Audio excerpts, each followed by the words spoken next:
Hello and welcome to Let's Talk Fundraising, the official podcast from the Chartered Institute of Fundraising, the charity that champions a lifetime of impact, a career in fundraising. Whether you're a fundraiser, work in the fundraising sector, or you're simply curious about how fundraising powers the vital work of UK charities, this podcast is for you. I'm Tim Beynon, and each month we get under the skin of the issues that matter most to fundraisers right now. From the big conversations shaping the sector to the real lived experiences of the people out there fundraising every single day. And as always, I'm joined by a co-host who brings a wealth of fundraising knowledge and expertise to the table. This episode, I'm delighted to welcome Claire Stanley, Director of Policy and Communications at the Chartered Institute of Fundraising. Claire, brilliant to have you on Let's Talk Fundraising. How are you doing? Hi Tim, yeah, it's great to be here. I'm doing well, thank you very much. I think we've got a great show lined up and I'm really looking forward to hearing from our guests and what they've got to say. Absolutely, it's going to be a cracker of a show. We're going to be talking about women in leadership, and coming from a comms background in the sector, I know how much that work can involve, but tell us about you as Director of Policy and Comms at the Chartered Institute. Do you ever have a quiet day? A quiet day for me is when I don't have, if I've only got one or two meetings in my diary, or even better, I've got none at all, but it doesn't make the day itself quiet. There's always work to be done, whether that's updating guidance, looking at new policies, areas that we think perhaps we've got a gap in, speaking to members and finding out from them what they would like from us in terms of guidance and policy, looking at any legislation that impacts the charity sector and responding to consultations, lobbying work. The comms side of it, the kind of media side of it is probably the quietest part of my role, which is actually for me is quite unusual. That took a bit of getting used to, but it gives me an opportunity to do a lot more forward planning. So we look at things that we've got coming up, like our convention and all the various events, and how we can weave news stories into them. So I feel I've always got, when it comes to comms, I've got a lot more time to do strategic communications planning, which is actually quite nice. Fantastic. When comms is the quietest part of your job, you must be insanely busy, because I know how busy comms can be. So goodness me. Fantastic to have you here, Claire. And I'm really looking forward to the conversation we're about to have about women in leadership.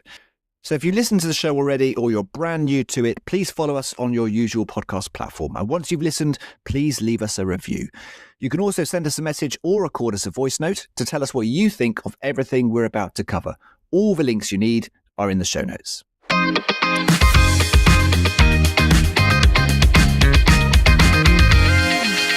Very shortly, we're going to be hearing from Anna Lord, CEO of Ethiopiaid UK, and Monwara Ali, a motivational speaker, coach, mentor who specialises in helping women grow into great leaders.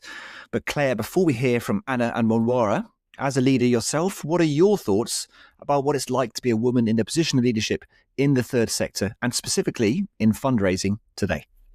So this is quite an interesting question, Tim, and not actually an easy one for me to answer, because I'm not a fundraiser and I haven't been a fundraiser, unlike most of our listeners, unlike our guests who will join us later on.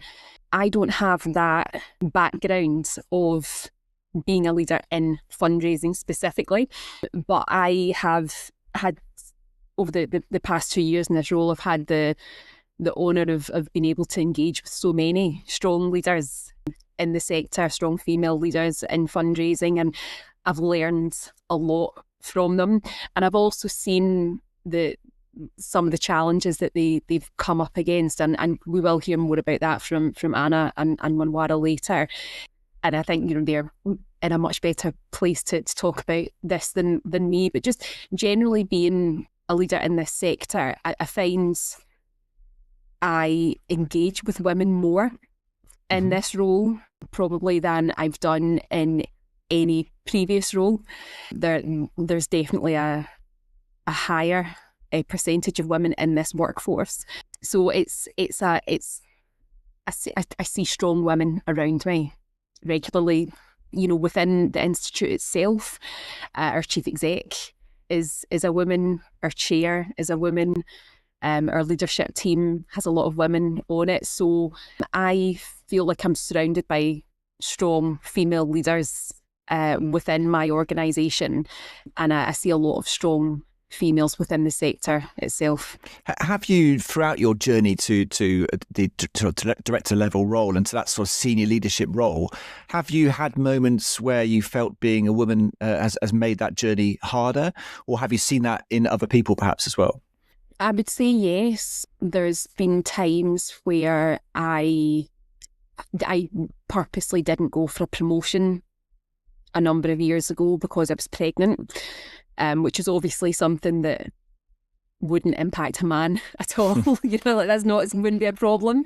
I just felt, what's the point? Because they're not going to give me this promotion because I'm due to go off on maternity leave in 3-4 months. So I purposely held myself back there. There's there's always been the question around flexible working, part-time working, which again is something that I absolutely will affect some men, but it affects women more, I think. Coming back from maternity leave, I felt there was pressure on me to come back into a full-time role. I didn't even ask about the possibility of going part-time. And there was that whole, am I ready to be a leader when I'm trying to raise small children and I know I have to get home by a certain time? And, I am very much supportive of anyone, whether they're male or female, who has to take a flexible approach to their working, whether that's for childcare or for any other reason. Mm-hmm. So, and I do think a lot of people look at it like that nowadays, but I kind of think back to the lack of flexibility that I was given post maternity leave, and it's definitely made me look at things differently, and it's a way that I would never want to be as a leader. Tell me a bit about who or what has had the biggest influence on your own development as a leader. Was there somebody, or was there a moment, a mentor, or an experience that perhaps really shaped you as a leader? There's probably been a few. I think I've actually been quite lucky in the sense that I've encountered a lot of good people. I've encountered some terrible people, but I've encountered a lot of good people along the way who have definitely balanced out the bad experiences. I have to say, my mum in particular, it's quite cliche to say this, but my mum in particular was a great mentor, because my mum's a civil servant and she worked her way up from a very young age. She was a career civil servant, as we call them, and she worked her way up to become a young leader within the civil service. At quite a young age, she was at quite a high position, and she worked so hard, but she always had time for me as her daughter, and she taught me to be a strong woman, and she taught me to always work hard, and she supported whatever ambitions and dreams that I had. So I would say my mum was a massive impact on my life. But in terms of, just mentors in my career, I've been really fortunate to be surrounded by strong women. But my last boss in my previous job before I came to the Chartered Institute of Fundraising was male. And I have to say, of all, I've had some great female mentors, some great female leaders, but I have to say, of all my bosses, my last boss has been the best. And he was a man. He was the one who persuaded me to apply for the job at the Chartered Institute of Fundraising. Now, it could be that he was trying to get rid of me. I'm not entirely sure. Or I think it's more likely that he really believed in my abilities as a leader, and he said to me, as much as I don't want to lose you from my team, I think you're ready for this next step. I think you need it for yourself as well. So yeah, I have to say that the best career mentor I've had was my last boss for sure. Great, fantastic to hear. And also lovely to hear about your mum. And I'd be fascinated. I imagine, being a rising to a position of leadership in the 80s as a woman, very, very. I mean, I imagine the barriers are much more substantial, perhaps than we have now. Let me tell you, she was all big hair and shoulder pads. Excellent.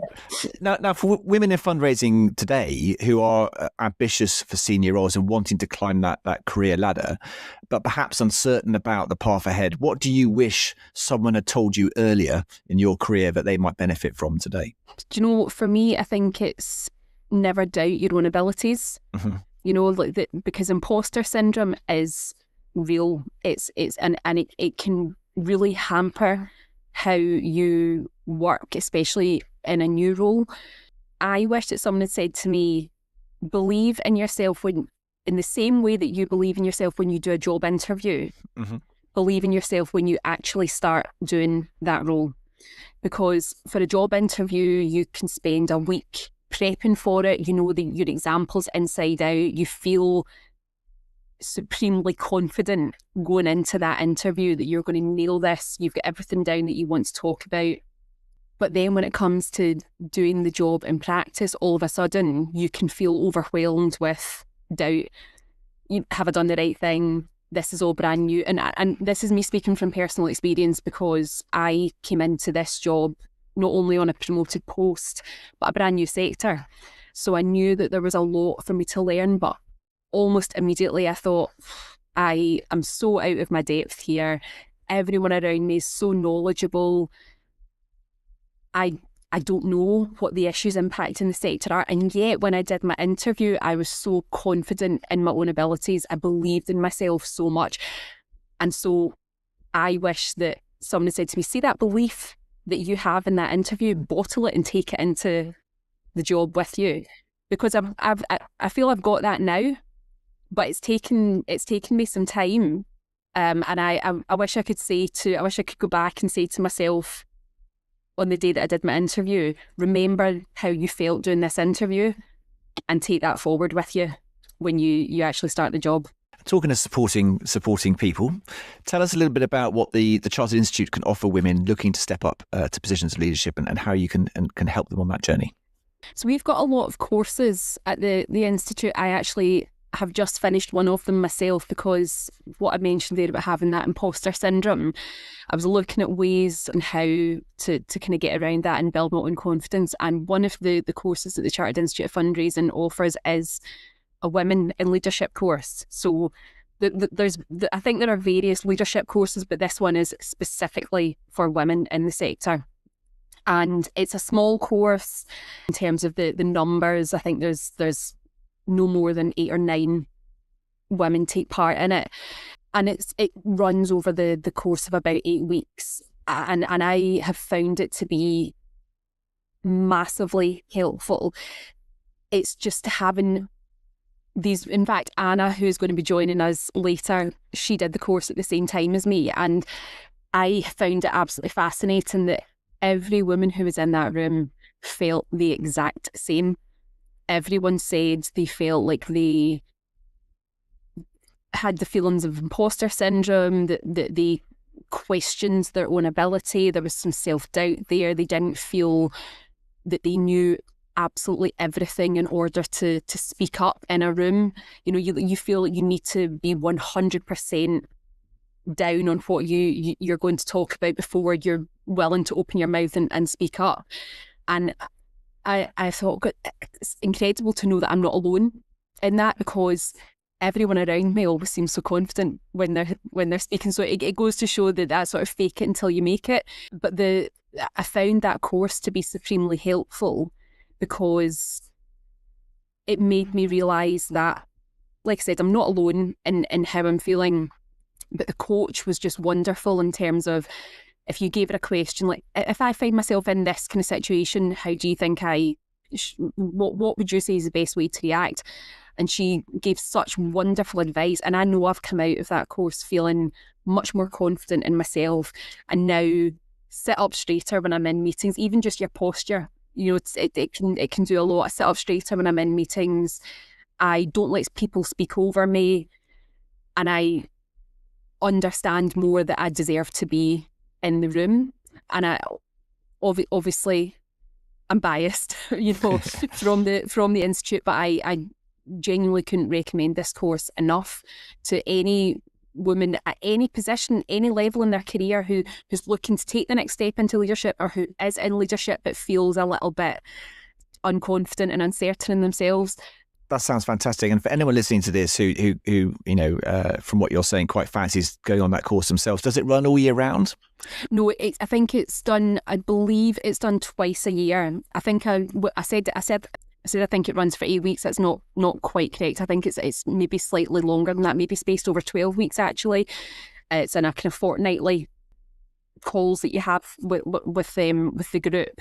So I think it's over 12 weeks. So I think they do it twice a year, and I think generally it starts in May and November. But all the information about that is on the Chartered Institute of Fundraising's website. Fantastic. And we'll also stick it all in the show notes as well, so everyone can find that information in there as well. Right then, in the conversation you're about to hear, Claire and I sat down with Anna Lord, CEO of Ethiopiaid, and Monwara Ali, a motivational speaker and champion of women in leadership, for an honest and at times quite personal conversation about what it really takes for women to reach the top in our sector. We talk about the numbers, the barriers, the role of mentors, and what needs to change. It's a conversation that Claire and I really enjoyed, so here it is.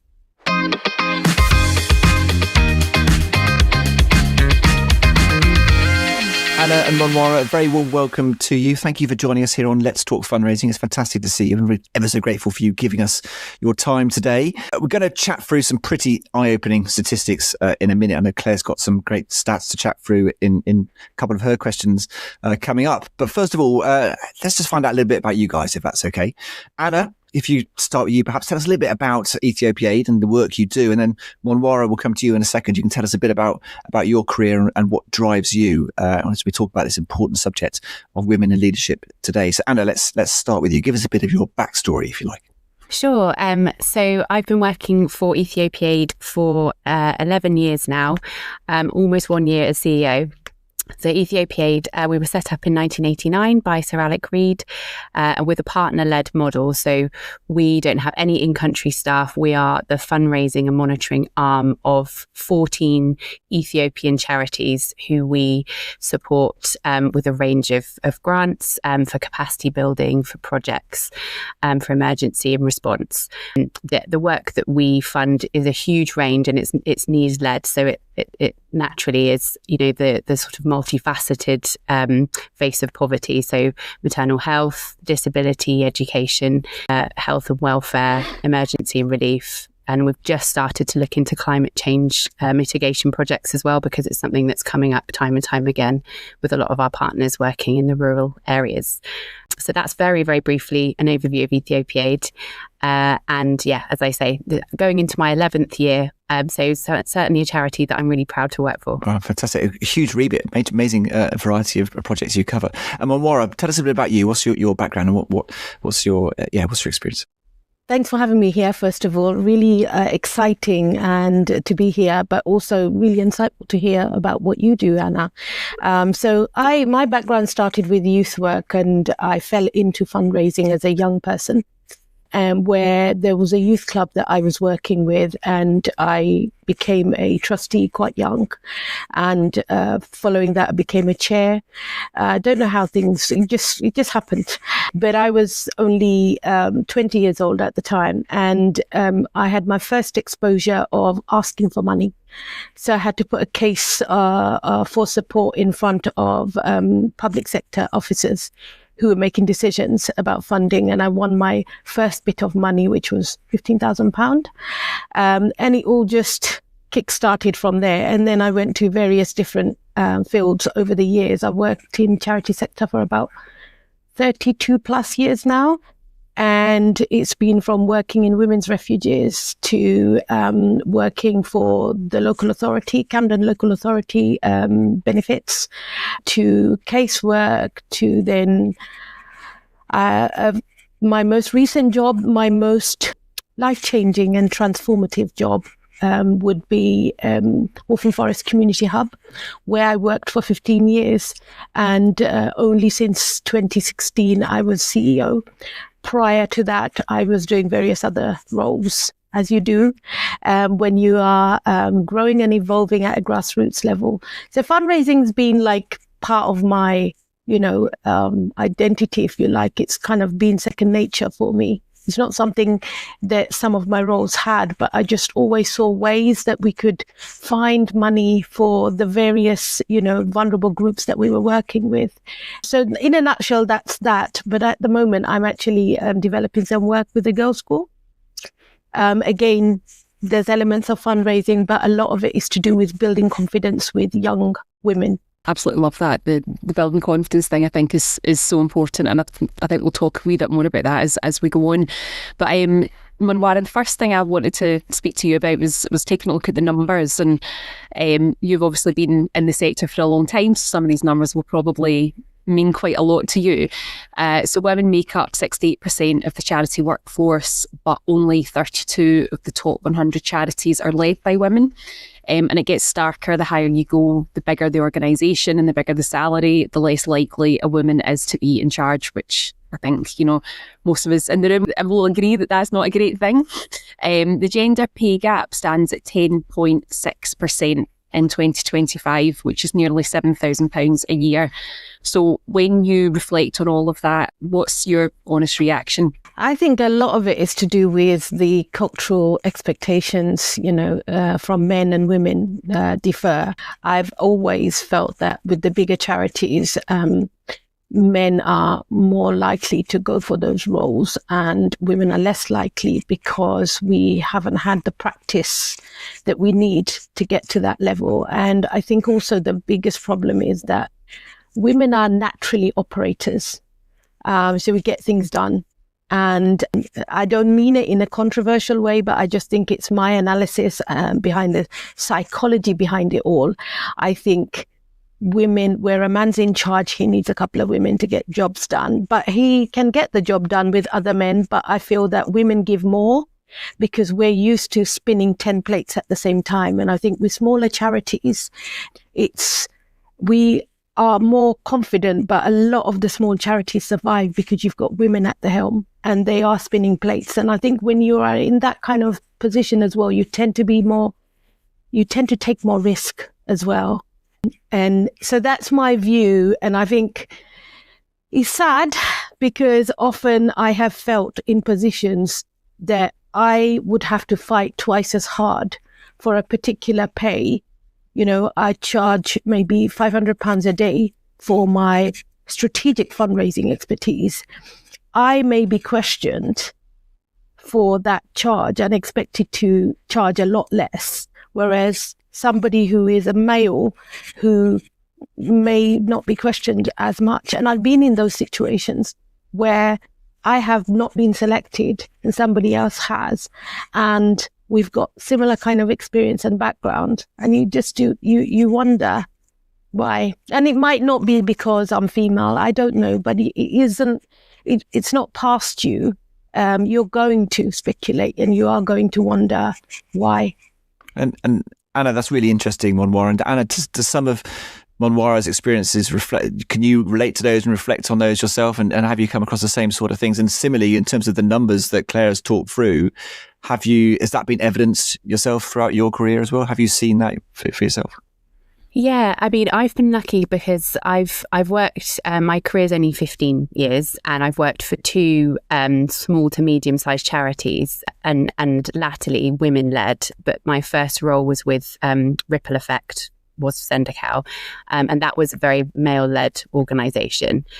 But as Monwara said, women were very much, running the show in a lot of ways, and there were some fantastic men there. But the women were leading a lot of the long-term fundraising and dealing with a lot of the donors and the ambassadors.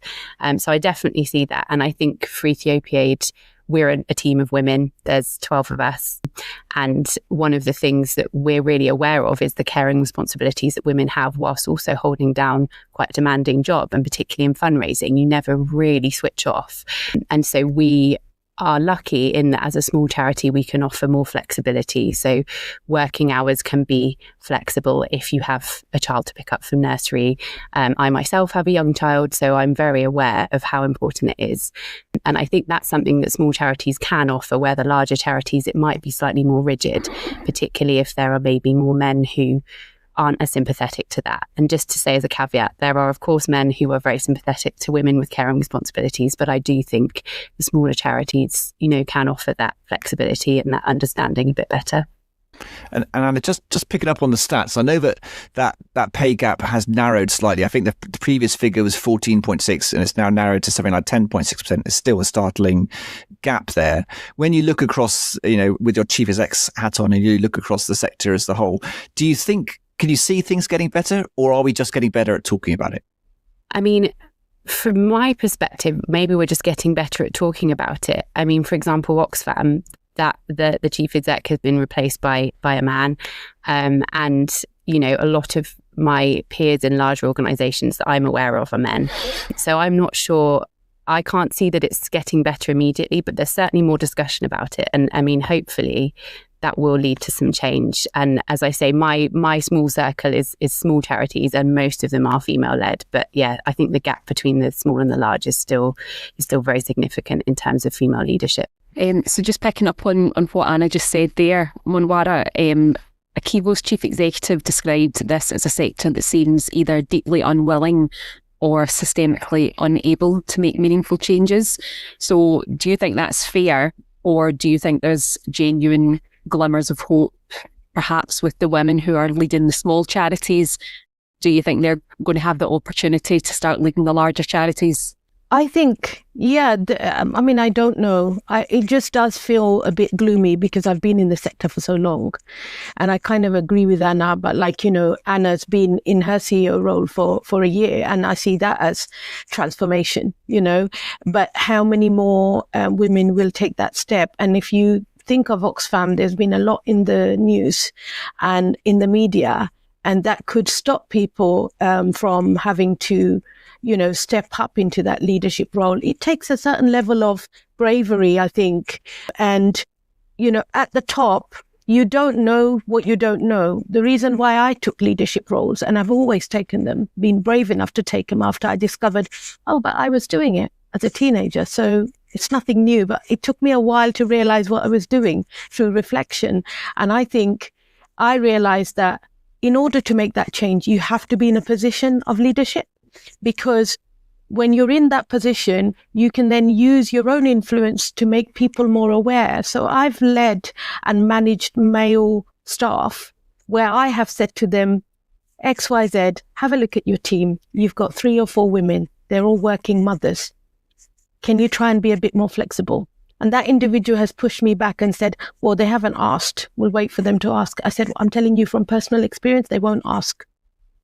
I stayed in one job for 5 years, never asked for a pay rise. They never gave it to me because I never asked. And the reason why I didn't ask is because I thought it's a small charity. They're already struggling. How can I ask for more? But then that, in some ways, what I did was prevented my own self from growing into somebody who could go to the next level, because I held myself back by not asking or demanding. So I think it's really interesting, Anna, because I just think unless, we hear a lot about charities where something has gone wrong. I heard a lot before I joined the Chartered Institute for Fundraising. But, that's just me. I wanted to join because I wanted to help in that situation. I certainly didn't want to go and put my free time and expertise in an area where I'm just going to be another number. I wanted to make a meaningful difference. And I think that's the message that a lot of women need to hear. Women who are doing really well in the small charity sector, but have become comfortable for various reasons. Often, for me, it was my children. I had to be in a job where I could still put my children first and still do the best that I could in that position. But as the children have gotten older, the sky is the limit now. That's really inspiring. Yeah, absolutely. And really interesting what you're saying about not asking for more money, Monwara. I think that's quite a charity-wide mindset, to be honest. I think in the sector as a whole, people think, I think it's that charitable mindset. You're working for a charity. People feel a bit awkward about asking for more money, men and women, I think. In my experience, I think that's been the case anyway. So I think that's quite a charity-wide mindset, but really interesting that, it's something that holds people back, I think, definitely. And Anna, from your perspective, on your own journey to becoming a CEO, were there moments where the path for you felt harder simply because you're a woman? And if so, what were some of those barriers that you think that you had to overcome? Yeah, I think when this role came up, I'd worked really closely with our outgoing CEO and I know the charity inside out, but I was less familiar with governance leadership, the more senior side. And I knew my area of fundraising really well, partnerships, fundraising, grant making. But I think one of the barriers was my own confidence.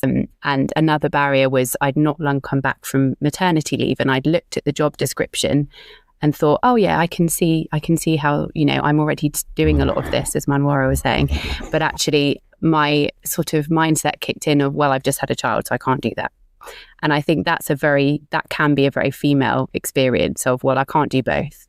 And actually, I did have to dig deep and be brave and put myself forward. And it wasn't until our outgoing CEO phoned me and said, why haven't you put an application in? Really gave me that encouragement of course you can do it. And it was very competitive and we had a lot of fantastic, much more experienced candidates. But it was having another woman who's been through it say to me, of course you're just as worthy as anyone else, absolutely put an application in. And so I think, whilst the experience of being a woman and doubting it and thinking, oh, I'm a mother now, I don't have time for this, having another woman who's also a mother say, yes, you can do both. It is hard, but I think we need more role models like that. And that's something that I'm trying to do in my small corner of charity is empower my team to do the same. A lot of us have children. And a lot of them don't. And a lot of them are really new in their fundraising careers. And I really want them to feel we've got a real culture of empowering each other to take the lead on things where they want to. And I think that's so important, because otherwise women are just never going to progress in leadership if we don't back each other and back ourselves. Right, that's so interesting what you said there, Anna, because years ago I also didn't apply for a promotion because I was pregnant. I thought, there's no way, what's the point of me applying for this? I'm about to go off on maternity leave. So I just didn't do it because I didn't believe that I would be the right candidate for the job at that time. So this leads on to you, Monwara. Through your coaching work, you must hear from women at every stage of their career, and you probably hear things like this come up quite often. What are the barriers that you find come up again and again, and which ones are organisations most in denial about? I'm glad you asked me that question, because I was thinking cultural nuance, and I was thinking that I remember the times. I'd start with myself and then some of the ladies I've worked with over the years. I remember at the time thinking, and I don't know where this conditioning came from, but I always had this belief that I only deserve to work if I'm a good enough mum, or if I'm a good enough wife. And I felt like my first priority, and that's what I think as a Asian Muslim woman, maybe from early childhood, that was what I was always led to believe, that's my first priority. And if I can do that well, then I deserve to work, because work for me was about something that I liked doing because of the stimulation, the passion. It allowed me to, express and do all the things that I could possibly do. But I felt like I had to be a good parent first. And I think that is very common with a lot of the women I work with. The lack of self-belief is always the first step to what prevents women from thinking that they could be more or do more. That's one of the reasons why, I do coaching work around mentoring. But the thing is that sometimes you have to take people to places they've never been to in order for them to realize how far they can go. So I done mountain climbs, My last job, I took my team to Snowdon. We did a rough runner together. I mean, I have never in my life done anything like that. Yet I said, well, it was my idea. I have to be in the firing line. We did Go Wait, and everybody loved it. But what came out of that outcome was that people realized how far they could go. I've seen teams where men and women would not step up for the promotion for that next because they didn't feel that they were good enough. So that imposter syndrome is a common theme. And I know Claire and Anna, you teach around this. But I think unassumedly taking people on those journeys, challenges really, really help. So I do mountain climbs with women. I took a group of women to Austria last year and the year before. And we've got more plans to go to other places in the world on mountain climbs. And I think it's wonderful to do that, where people experience something, but it becomes life. It's transformative. It's life-changing. They come back. And I've seen, like, one of my clients went off and joined politics. And before you know it, she's, got through on an election. She's been elected as a politician. And this is someone who I felt I see the potential, but there were lots of barriers. If you ever fancy coming up to Scotland, Monwara, we've got a lot of great mountains up here, and I'll join you. Love that. Can I pick up on what you said just at the start of your answer there about being an Asian woman in the sector as well? So the data tells us that only 6% of charity CEOs identify as Asian or minoritised ethnic, and there's no black CEOs responded to the Akiva survey at all in 2025. Do you think this is more than a gender problem? And how much harder is the path for women navigating race and other forms of discrimination on top of everything else? I think it is very challenging because, like I said earlier, when you've been conditioned to believe like it's within the Asian culture, men very much lead, women don't lead. But their leadership is usually invisible. It's behind the scenes. So in every household or every area, you've got men who are holding the chairman titles, not women. But it's usually their wives who are their biggest advisors. And it's taken me, I've got to my 50s now, and it's made me realize in the last couple of years that that's what's been happening.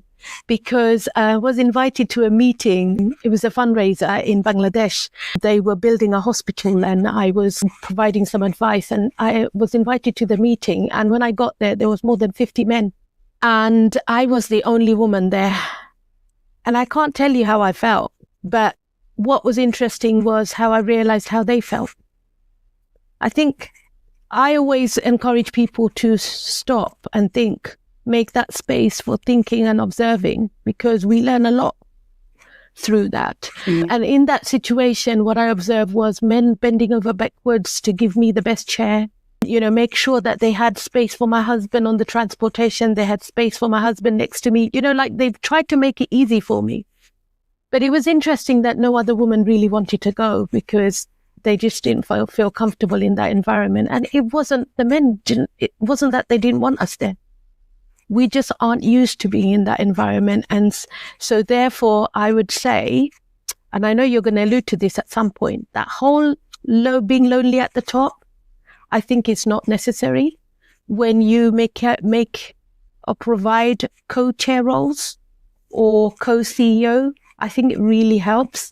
I would love to see more charities going down that route of encouraging more joint leadership, where maybe somebody who is a very experienced CEO could be working in partnership with someone who's new as a CEO, because they can coach and mentor each other. You learn. My mentees have been my biggest mentors.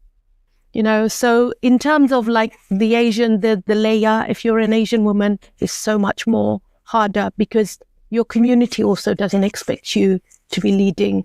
And if you are, then you're being too masculine.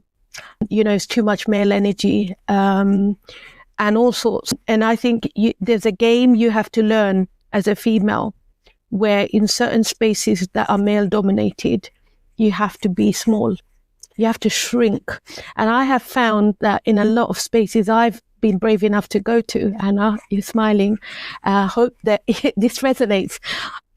I have had to make myself small because I've been worried that if I don't, then if the other people feel that I am maybe more capable, that they won't entertain or encourage me in that role. So I've had to play small. And that's been happening a lot with me in a lot of my roles. That feels fundamentally wrong, though, Monwara. Hard, really hard. With that in mind, let's just talk a little bit about that thing in terms of what could change or what needs to change structurally in charities so that doesn't happen, and that's not the case, and women shouldn't feel that they have to be not be their true selves and to present to hide away out of fear of how that might be interpreted, which I think is shocking. But Monwara, let's talk a little bit about that in terms of that kind of good practice that needs to be in place, things structurally that need to be in place that open up leadership for women and make that possible. And Anna, just picking up off the back of that, perhaps you could tell us a little bit, you've alluded to it already, but perhaps tell us a little bit about what's happening at Ethiopiaid and how that path to leadership is perhaps being made easier for women as well. But Monwara, first off. I think it's just a question of you don't know what you don't know. So if I look at boards, so I do a lot of board advising now, I've been doing for the last 3 years, and I look at boards and where there is gaps, whatever's missing, whether it's ethnicity, whether it's LGBTQ plus representation, whether it's disability representation of female, that certain things won't be thought of, because people only know what they know. And sadly, the world, society judges people for not knowing those things that they're not going to know anyway. So I think making sure that there is a fair representation, which isn't easy, but also being proactive, thinking ahead what might be preventing and putting those systems in place so that more people from those communities or that background, whether it's female or Asian or whether it's someone with a disability, that they feel comfortable enough that I can be in that space. I won't be on my own. That helps. And Monwara, just out of interest, when you've gone to see and sat with those boards, on the whole, are those boards diverse? Are they male dominated? What's your experience been on the whole in terms of? A lot of the boards have been male dominated. The more smaller charities or even medium-sized charities where it's a female cause, it tends to be more female heavy. But otherwise, a lot of boards are more male heavy. And I mean, my last couple of jobs, it's been male heavy as well. And it felt like I was proactively, it was on the back of my head that needs to change. But you have to do something about it. It just doesn't change by putting an ad out there. You have to personally start, canvassing people, if you like, in the sector and encouraging people to apply. That's been my experience. And I think also many people with lived experience of some of those issues aren't necessarily on those boards, because the areas of work tend to involve a lot of trauma and vulnerability. And I think it's really hard to put yourself in that situation unless you've gone through some sort of healing process. And that's why often you get a lot of lived experience at a board level. And Anna, tell us a bit about Ethiopiaid in terms of that pathway to leadership for women. Yeah, I think one of the things, I work really closely with our senior management team, who are all women, as the whole organisation is. And we've really made an effort to look at our team and try and sort of shorten the gap between the board and the staff. It's a very small organisation, so that feels like it's more doable. But just that there's less layers of bureaucracy. Everyone knows what's going on. There are opportunities for, as I said earlier, for the team to lead on areas. And I think just speaking slightly to representation, I mean, our board is very female dominated. Our founder was a man, but he was very much, all about girls' education, all about women's empowerment and strong leaders, and I think that culture has really been set from the beginning for our charity. And so on our board, we've got we do have someone with lived experience of Ethiopia, and we have people from all sorts of backgrounds, and that's so important because, as you say, you only know what you know. And in terms of our work, because we're so partner led, we very much defer to our Ethiopian partners for what we do next in terms of what we're funding. That's very much led by them. So I think it's recognizing your area of expertise and opportunities for empowerment, whether that's for women or whether that's for the people you're trying to support. And so those are they're nothing revolutionary, but they're effective and they're simple. And I think that's what's important if you're going to get things done, is that it's really clear what your pathways are, and it's really clear everybody knows what's going on. So the communication's really good. And the representation is there, and we know our limits, and we know who to ask if we want expertise. And I think that's how we do it. Yeah, that sounds really great. I just want to talk to you both a little bit about mentorship as well. And Anna, you touched on this already. You mentioned that your predecessor encouraged you to apply for the job and gave you that support and that backing, which is fantastic. And Monwara, you must have seen the power of that kind of support through your coaching work as well. How much of a difference can it make when someone in power or someone in a high position actively believes in you and advocates for you and gives you that support? Anna, first off.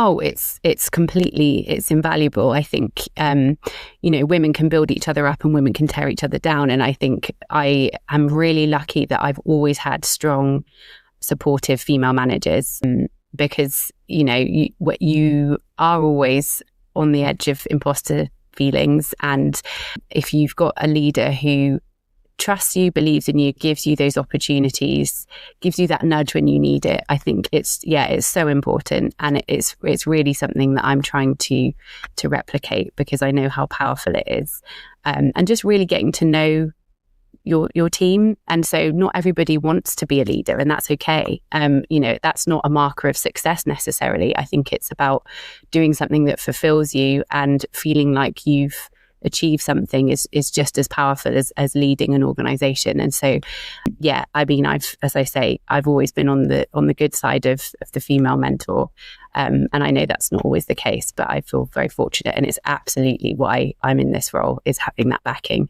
And our chair is the daughter of our founder, and she is so supportive, and gave me this opportunity as a relatively new to the CEO world, gave me this job, and again, that's all having a supportive mentor and somebody who trusts and believes in you. Fantastic. And Monwara, would you echo that in terms of, in your experience, that power of having someone in your corner, someone a really great advocate for you, how important that is? Absolutely, 100%. I agree with Anna. I think knowing that somebody has your back just gives you an awful amount of power. I say this when I think of my last line manager, and my experience has been slightly different because not very many female managers have lifted me. I feel like, if I can, off the top of my head, think of 2 managers who actually held me down instead of lifting me up, and very little contribution towards my growth and development. But it's been the men. For me, it's always been the men. And that's been the story of my life, because my father was also my biggest support, mentor. And then my line managers, I remember saying to one of my previous line managers, "You've been the wind, beneath my wings," because sometimes knowing that somebody else believes in us just really, really makes such a huge difference. And this is what I do. The mentoring work is very much like that. And you're right, Anna, about not everybody is ready for a leadership position, but everybody can lead, because we need to be able to lead ourselves. Most of us are walking through life with our eyes closed. And I think it's that realization of being more proactive in your leadership that stops us from becoming more reactive. And that's the bit. And I think that's the difference it makes. I've certainly had young people I've worked with 25 years ago telling me more recently, oh, you made a big difference because you were the only one who believed in me. And I think people need that level of confidence. And I'm going to touch on something, Tim. I know you didn't ask me or Claire, but recognition.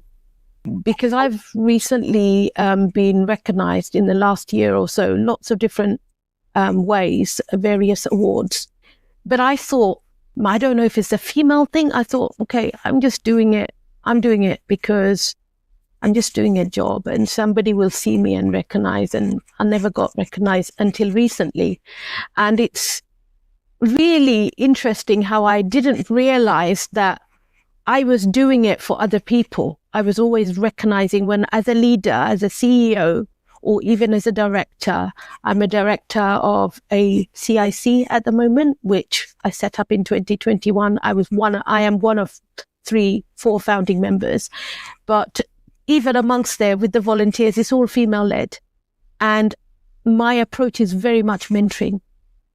But when it came to myself, I never had that.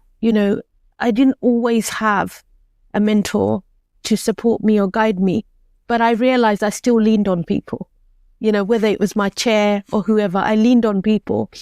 And sometimes I was hungry for that recognition, that little bit of praise to see that I'm doing well. Because if you're doing really well, and us women, when we are working at 110%, we don't always get the praise, because after a while, people just accept that as your norm. That's what Monwara produces. Her fundraising turnaround is going to be 80% or 85%. For some years, it's not going to be. Some years, it's going to be 40%. But when I do get to the 85%, that kind of becomes like the ceiling everyone's measuring me by. And then I'm not really being praised.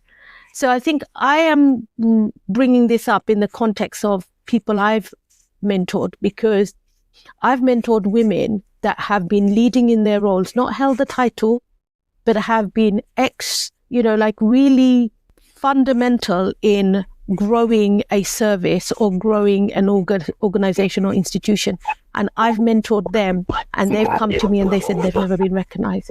I've used my influence and my, sometimes it's as simple as, okay, I see a recognition award thing going past you when you're just checking LinkedIn or Instagram, and I'll just jump on it and say, I know such and such is doing a fantastic job and they need to be recognized. And and that might be a 10-minute job for me that day. But it's that thinking that needs to go behind, managers, CEOs need to think about the women on their team who may be feeling imposter syndrome and who might never have been recognized, been there for 10 years. Has anyone recognized them? Because that makes a big difference too.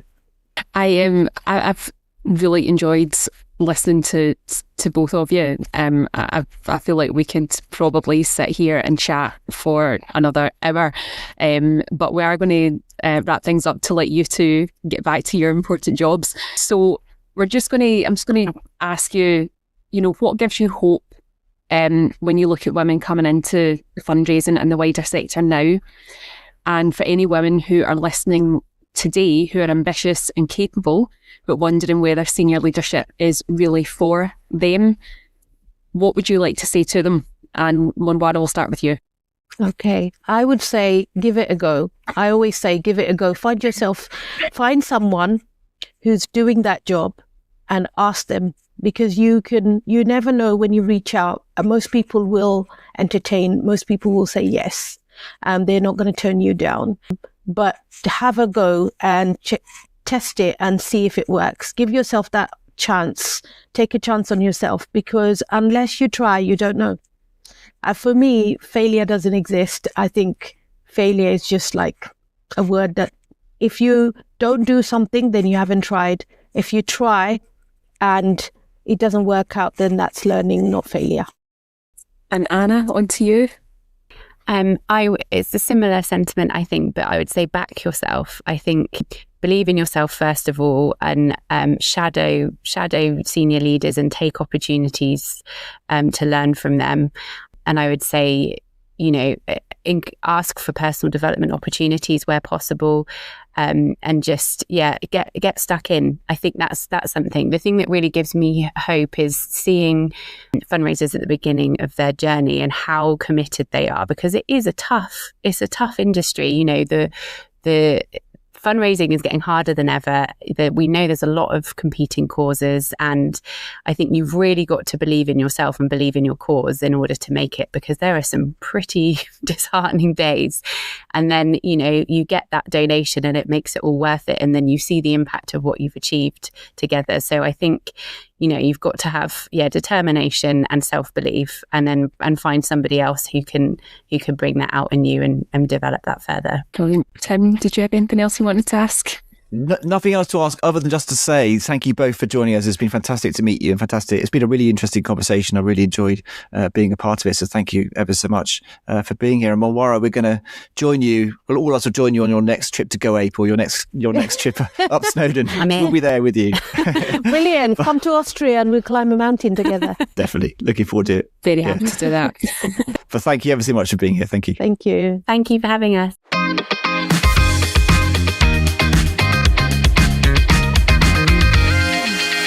This is the part of the show where we take a look at some of the things making headlines in the fundraising world at the moment. And first up this month is the news that the Charities Aid Foundation CAF UK Giving Report was published earlier this month, indicating that the total amount of money donated to charity by the great British public has fallen for the first time in 5 years, with an estimated £1.4 billion less donated in 2025. Over the past 10 years, the number of people giving to charity has been declining, from around 69% in 2016 to 55% of people last year. According to CAF's research, there are now approximately 6 million fewer people donating or sponsoring compared to 2016, the equivalent of 600,000 fewer donors every year. CAF believes as a result of this trend, the charity sector has missed out on an estimated £12.4 billion throughout the decade.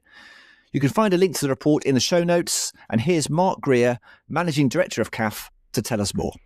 Giving falling by nearly 10% in a year will be a significant concern for charities up and down the country who are providing vital services to people in need. We've been relying on a declining number of dedicated donors, but the reality of this trend has begun to bite. We know that when people are engaged with charities, they support them generously, and for many, they want to be part of something greater than themselves. To support our communities, we need a collaborative effort to revive the culture of giving across the country. This includes exploring ways we can encourage donations from those that can afford to give, and policy action from the government to unlock greater giving. Next up is news that the fundraising regulator has launched an 18-month partnership with BMG Research Limited to look into complaints that charities receive about their fundraising. The new research project will look at the types of fundraising complaints that charities receive during 2026-27 and how the sector can learn from their experience. A sample of fundraising levy payers and small charities listed in the fundraising regulator's directory will be invited to voluntarily take part on an anonymous basis. The invite will come from BMG Research, and the regulator is encouraging charities in their directory to watch out for an invite, so keep an eye out in your inboxes. The regulator has written a blog with more information on this, and you can find the link to that in the show notes. And finally, in April, the CIOF policy team is co-hosting a parliamentary event to engage with MPs and policymakers on the Digital Markets, Competitions and Consumers Act 2024. While that legislation passed in the 2024 pre-general election wash-up, there are still many questions and issues to be resolved before the entire Act is implemented. And I'm sure many of you listening to this will be aware of that, including charity membership subscriptions, cooling off periods, refunds and gift aid. So we'll be using this event as an opportunity to lobby MPs on behalf of our members and the wider sector. And we'll be highlighting the implications this part of the Act could have on the charity sector if a solution is not reached before it's implemented. So if you've got any views on this topic you'd like to share with us, you can email the policy team, which is policy@ciof.org.uk, and we'll also stick that email address into the show notes. And don't forget, you can tell us exactly what you think of everything we discuss on the show by getting in touch. Drop us an email or send us a voice message and tell us what you thought of this episode. All the links, as we always say, are in the show notes.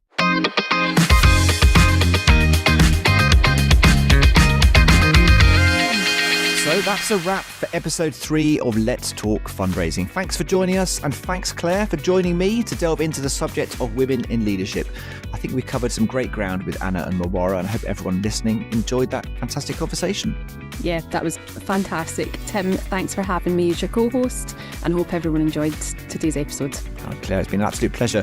We'll be back next month with some inspiring guests as we explore what fundraisers can do to turbocharge their careers, looking at soft skills such as empathy and learning and development opportunities. And we really want you to be a part of that show too. You can get in touch with the show through the links in the show notes, send us an email or leave us a voice message. Tell us what learning and development opportunities have really helped you in your career, or tell us what you think about the soft skills needed to make fundraisers great. What have you learned from others?